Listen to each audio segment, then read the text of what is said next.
A very warm welcome to our Leaders Talk segment. This is the place where we get to know about and learn from the most transformative social initiatives from the leaders themselves. Today, we are doing a deep dive into the CSR strategies and projects of HDFC Bank. Now, as an organization, HDFC Bank needs no introduction. It's the largest private sector bank in India by assets and the fourth largest bank in the world by market capitalization. The scale of their social initiatives is in line with their massive scale of business operations. For starters, the bank has touched close to 100 million lives through its CSR initiatives over the years. Starting from holistic rural development and moving on to financial inclusion and literacy, HDFC has implemented extensive projects across 5 very broad focus areas. So with great pleasure, I'd like to introduce our guest, Ms. Nusrat Pathan, who heads Sustainability and Corporate Social Responsibility at HDFC Bank. Nusrat, thank you so much for joining us today. Thanks. I'll just straight away begin with our first question. As I mentioned, your focus areas, the focus areas of HDFC Bank are very broad in nature: education, healthcare, skill development. So what I'd like to know is, what is the guiding vision, or what is the core vision that binds it all together? And how does it align with the overall business mission of the bank? Sure. So I think, as you very rightly pointed out, definitely the scope of work that we have for ourselves is broad in nature because, you've got 5 thematic areas. However, all of it boils down to the fact that we are looking at touching the lives of people in rural areas. Close to about 90% of our initiatives are concentrated in rural geographies. And this is very much in alignment with the bank's plans also for expansion. Because over the years, you've seen us penetrate more and more into tier 2, tier 3 and rural areas. Right? And I think it is extremely essential, even for our business sustainability, to create a better economy there. And that's the role really that CSR is playing. As I said, 90% of our initiatives are concentrated in rural geographies, aimed at increasing the socio as well as economic profile of people there. That was such a amazing insight, because we often, although now it's coming together, but we often look at social initiatives and the business operations in isolation. But it has to be aligned, and only then they can complement each other, and the social initiatives could also be sustainable. Sticking on to the focus areas, actually, you have 5 broad thematic areas, and I'm sure you would be coming across a lot of projects and ideas and funding proposals. So could you take us through the process or the parameters that help you decide on which areas or projects to prioritize or take up? Sure. So I'll step back a little, Shweta, because, when we talk about CSR, we typically talk about donations and we talk about funding. Now, there are 2 approaches one can take. You can fund a program, which is primarily an agenda of the partner that is actually implementing it, or you can co-create a project. Our approach has always been the latter. We have partners, we co-create a program, we jointly identify the geography where we want to implement this, and then a plan is created. So that's the approach that we predominantly take. Within these 5 focus areas that we talk about, we have very, very specific goals for each of these, right? So if I'm talking about livelihoods, I have a goal of reaching 1 lakh farmers. So we've got the geographies identified. And that is how we seek proposals from our partners. So while the development sector in itself may not be very planned, it is extremely essential to have a plan in place and a strategy in place. Otherwise, you run the risk of getting completely diffused in your approach. You talked about working in... I hope that answers the question. Absolutely, absolutely. Actually, you were talking about expanding in rural areas, and 90% of your work is in rural areas. And I was also going through your reports.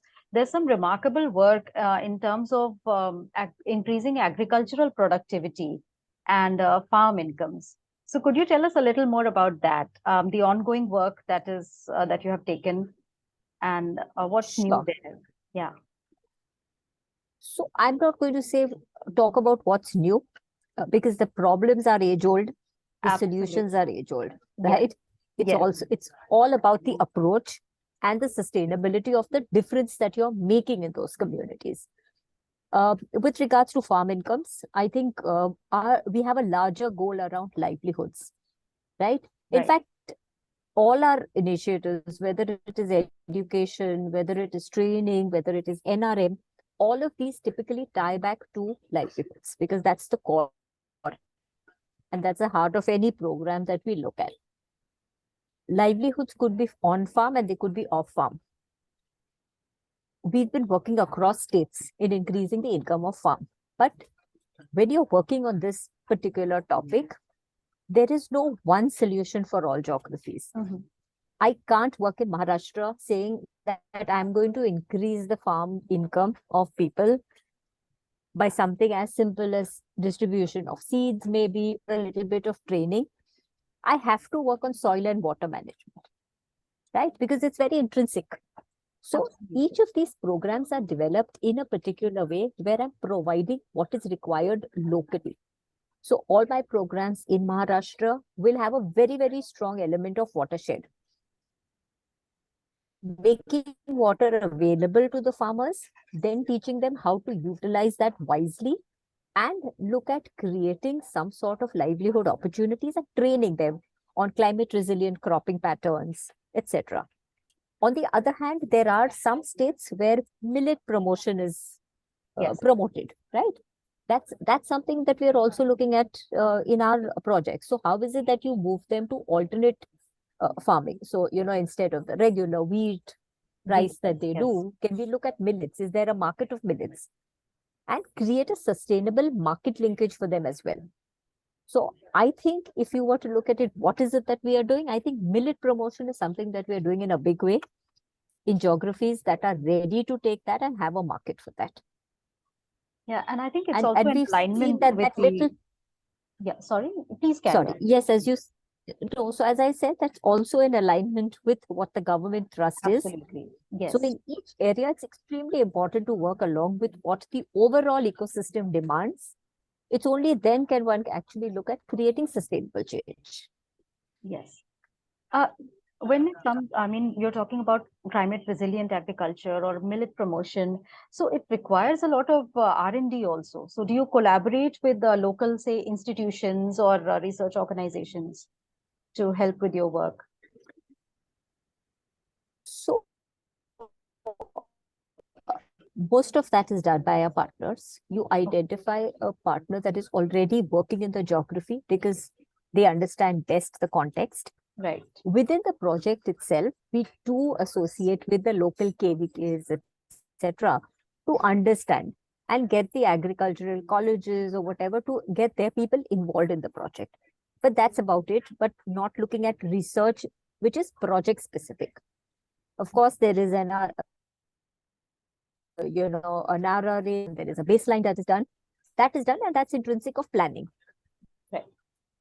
Uh, There's another area that I wanted to ask about. You are focusing big time on skilling, and there was a program for women entrepreneurs. So, please tell us a little more about what you're doing for these women. These are, I'm sure, small scale entrepreneurs. So, which geographies do you have this program running in, and what has been the progress there? Sure. So I think one of our largest projects that we are currently working in is creating, and I'm assuming you're talking about this project because I'm not too sure which project you mean when you say women entrepreneurs, because we've got multiple projects running. Okay. But I'll give you a little bit of an overview. Mhm. Um, in our programs for livelihoods, we insist that at least 60% of these should be focused on women, right? And that's the structure of the planning that happens. If I was to talk about one of our largest programs that we work on, which is basically entrepreneurship building and creating a lot of local enterprises, that is women for sure. This program, I think, is cuts across about 7 states currently. The idea is to see what sort of an enterprise these women can do. So it could be something as simple as doing broom making in Assam, where we've got a group of women who wanted to do broom making. So they were given the training, they were given the local material, they started making this. Today, that particular group is actually providing employment to others. Wonderful. Other women, they've trained them, they get them to make brooms and they do the marketing. So if you actually travel along the highway, you will see their little shop there. Now, these little things are extremely heartening. Similarly, we would have, again, groups in Maheshwar where we've taught them weaving, which are doing extremely good in terms of loop. We have a group that we've created, women, I'm not talking about all women, in Srinagar, in Kashmir, where we actually revived the art of carpet making. And when I'm saying revived it, it depends on the traditional way in which you do the knots, right? So we've actually got them together, trained them to go back to the original method. All that's required is a little bit of a training, little bit of support in buying the right machinery, the right equipment, and giving them design inputs. And they're completely on their feet now. So, within maybe I think about 2 years. So these are the sorts of groups that we create. The entire input is right from the support, rather, is from input, design, training, some sort of a corpus to run their business, and very important, training them on how they can develop a business plan. Right. In one of the projects in Maharashtra, we actually run a program where we have a mentorship. So you actually give them a mentor who helps them. It totally depends on what the group needs and at what level of maturity they are in. Right.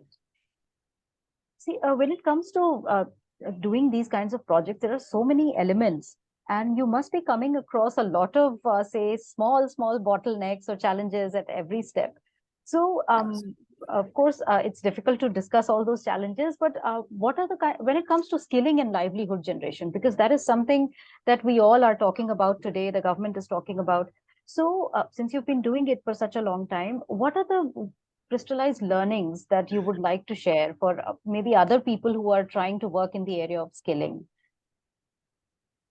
Okay, so let me put it largely as what are the learnings that we have for ourselves. Okay, because Yes, each context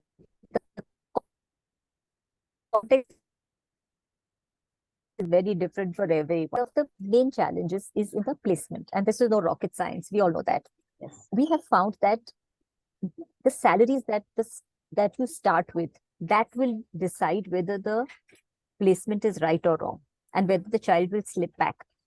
Because if you are training him in a particular field and you're getting him to move out of his village, his geography, go somewhere else to get employment, then also looking at what it is that it will take to keep him there and not come back home. So that is one thing which is extremely essential when one is looking at skilling and placement linked skilling. right. What has worked for us is that prior to getting into a skilling program, we have an industry tie-up. So we know there is a requirement in a particular place. So we train for that. The students are placed in groups. So they don't go alone. They have a support system already. And having a very strong peer connect and a peer support group is what we have found has helped those students. Because maximum amount of follow-up that actually happens is up to a year. After a year of placement, the CSR is not going to track because, you've done your placements, you've reported that in your reports. It is after that that the student requires constant guidance and support, and that can only be given by a good, strong peer group. So creating those connections is extremely important, and that's what we found has worked for the programs where we found that the retention is high. Okay. There, yeah, there was one more thing. We touched upon it in the beginning also, the connection between the business and the social initiatives.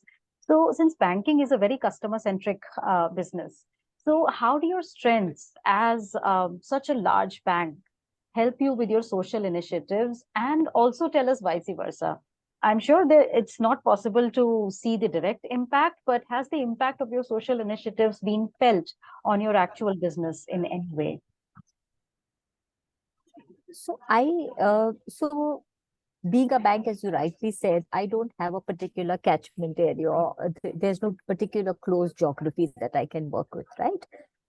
Having said that, I think definitely how do you say, the perception of the bank, the goodwill that the CSR has created could be one of the areas where the bank or our people have been able to capitalize on, right? Because it's not just about business ultimately, it's also about the brand.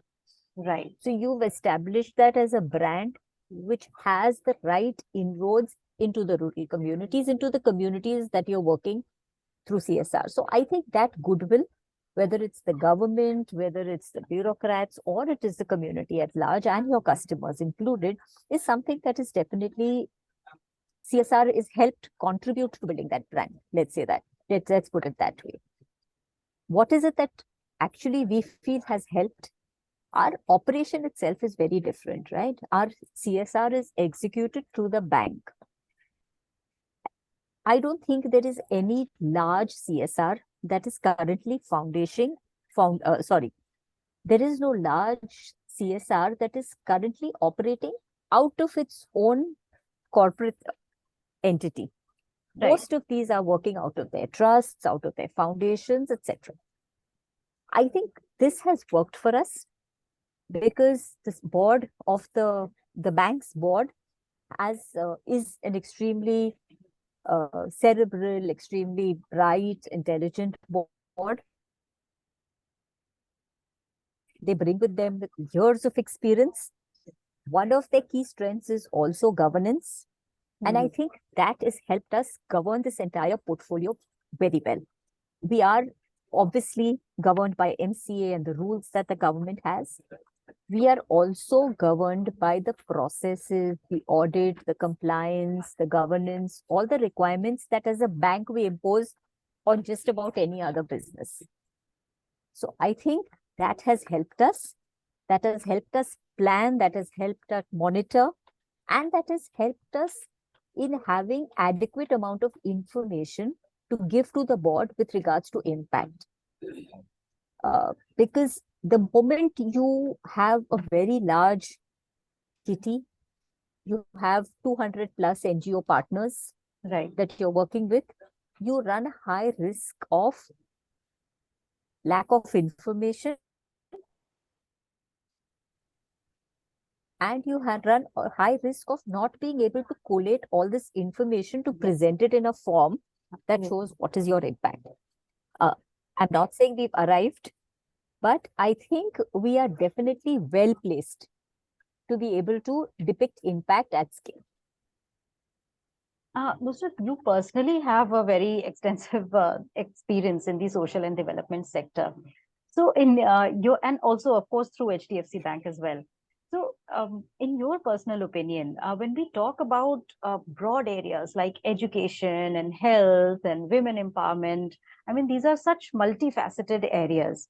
And when it's a large organization with a very large corpus, you can actually think about making a difference. But there would be many development professionals or smaller NGOs who would want to make a difference in these areas. So in your personal opinion, how should they approach these problems? Because am I audible, Nusrat? Yes. So in your personal opinion, what is the best way to approach these broad persisting issues? Because the problems with education have been there in India for such a long time, education or rural development. These are multifaceted areas. So how should smaller organizations approach this problem? What's the best way to go about it? It's a personal So question. if you're talking from, sure, no, I understand that. And I'm now moving away from the CSR to more of a being a developmental professional, right? Mm-hmm. The problems that plague us today are, as you said rightly, multifaceted, right? There's no one issue that one can look at in isolation. Mm-hmm. So I think two things really is that when we are looking at it, you address the problem in terms of what is the origin and what is it that's creating the problem. It could be systemic change, it could be just about anything. And I think working together is one of the keys. Today, if I look at it, the government, the amount of money that the government spends, whether it is on any sort of development, whether it is livelihood, whether it is farming, it is education, CSR and the sector contributes to about close to not more than 2%, right? Right. So without actually working in hand with the government, capitalizing on what already exists and creating that last mite connect between the beneficiary, between the existing funds, and playing the role of facilitating is, I think, extremely essential. The idea is you don't want to create a dependency on you. You want to empower. Easier said than done, but that's the way it is. You need to empower them to be able to ask, to be able to avail of what is already available, and the funds that are required or the support that is required in bringing them and making them capable to do this is, I think, what is definitely required from the sector. Yeah, I'm so glad you said that because I think those are some factors that still remain to be addressed. Last mile delivery, and that's where probably small organizations can play a role. And of course, the most important thing that no organization should be reinventing the wheel. They should capitalize on what has already been done. Absolutely. Yes. So coming back to HDFC, what in the recent past do you think, what have been your biggest achievements that you would like to share with our listeners in any area that's closest to you, probably? Okay. So I think something that I always look at and my team always does is a lot of innovation, right? Uh, and each geography is extremely different. There, as I said, the problems are different and therefore the solutions have to be different. I think one thing which was, well, I won't say unique, it's been done before, but for us in our portfolio was great, was a program that we did, and this was particular in some of the hilly regions. So we have projects that we do in Leh, Ladakh, Sikkim, right? We always wanted to expand to areas we've not worked in. And again, I don't take credit for it. It's completely my team who's planned it and our partners.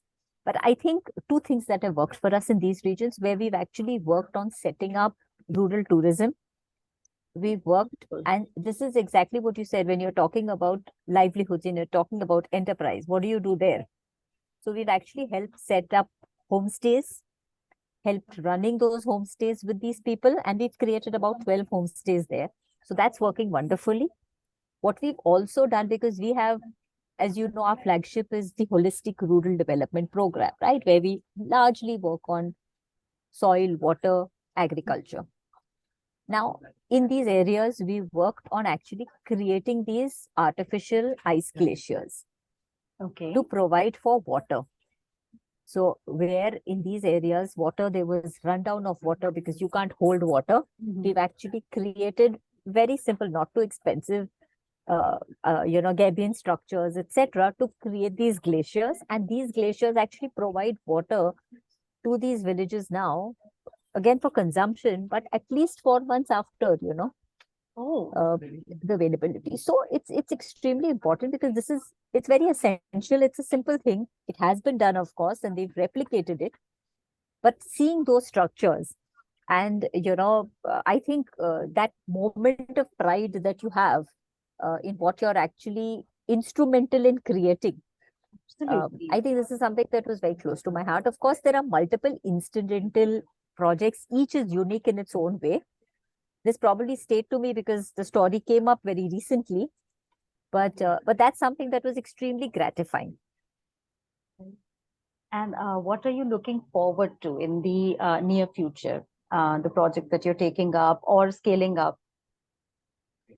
So of course, all of these would be guided by the board, but the direction that we are taking currently is that, as you said, we've got these 5 or 6 thematic areas. There are multiple more such areas that, one needs to take up and address. So is there something, and as we grow, it's always a chicken and egg story for us, because do you do large projects and few of them, or do you do multiple small projects, Right. and take on the challenge of doing multiple and yet bringing it to some sort of a, a sort of a, how do I say, a focus. I think this is something that we're looking at. In the near future, we are definitely looking at increasing the area that we work in. Okay. So maybe doing large scale projects and saturating a particular geography, vis-a-vis doing smaller ones around, right? But as I said, all of these are currently under discussion and would be under the guidance of the board. We may increase the theme and add another element to it, because as you know, environment is something that is extremely the call of the day, right? Yes. We're talking about climate change. While we've been addressing climate change through various other programs that we do, because you're doing water, you're doing soil Absolutely. conservation, you're doing tree plantation, but can we actually create a separate vertical on that and look at? So these are all issues that we're looking at. Our current goals that we have for ourselves, these are up to 25. So I think we've already started looking at what is our strategy post 25, Okay. Which we are working on. Just one last question. In the last few years, particularly after COVID, technology has been a big disruptor in almost every area, including development.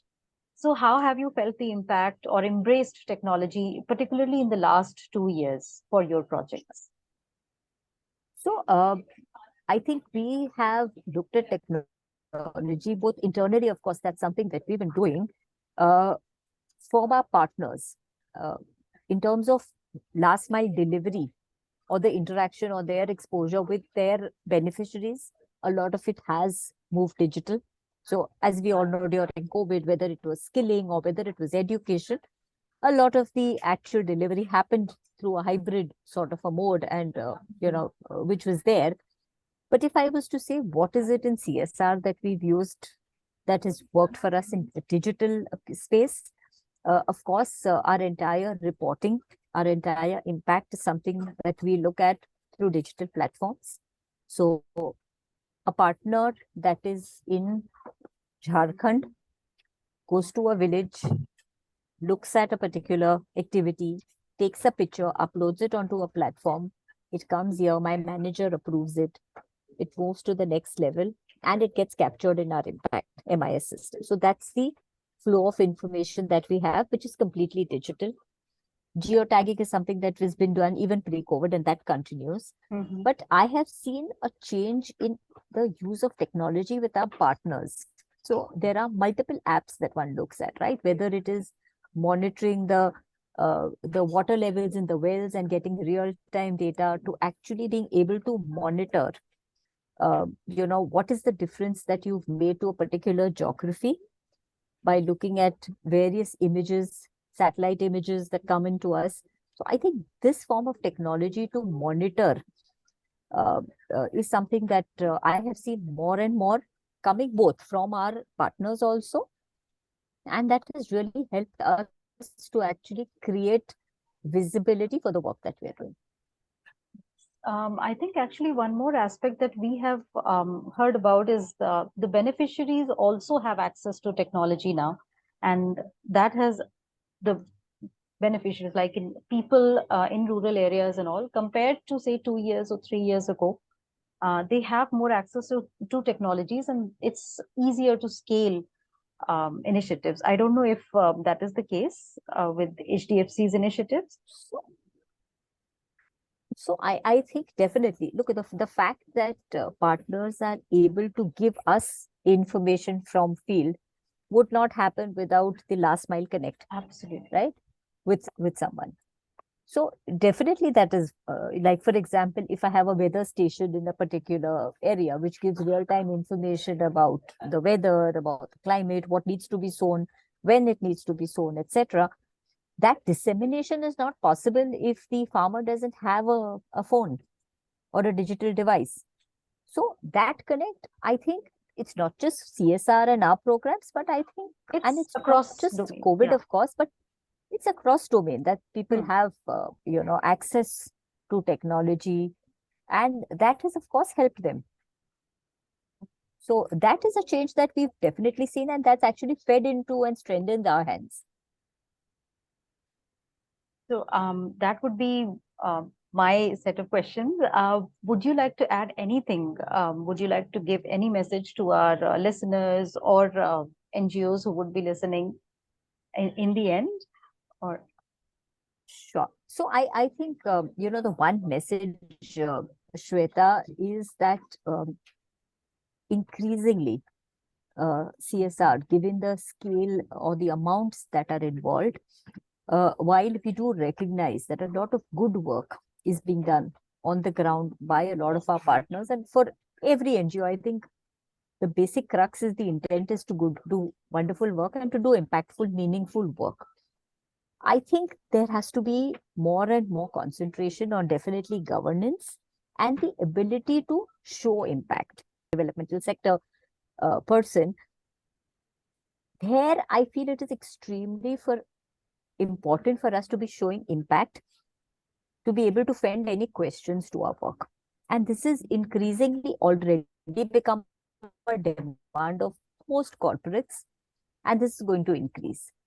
The right or the request for information, MIS, this is something that most people in the sector shy away from.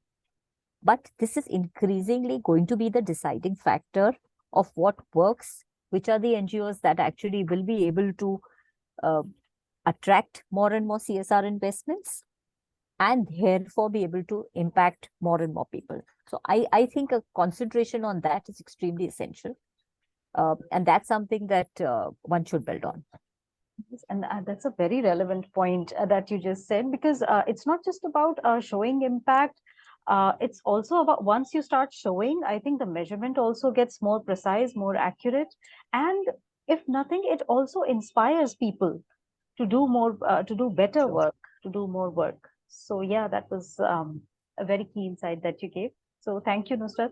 Thank you so much for joining us today. Thanks. We hope to Thank talk you, to you Shweta. My again pleasure in the near completely. future.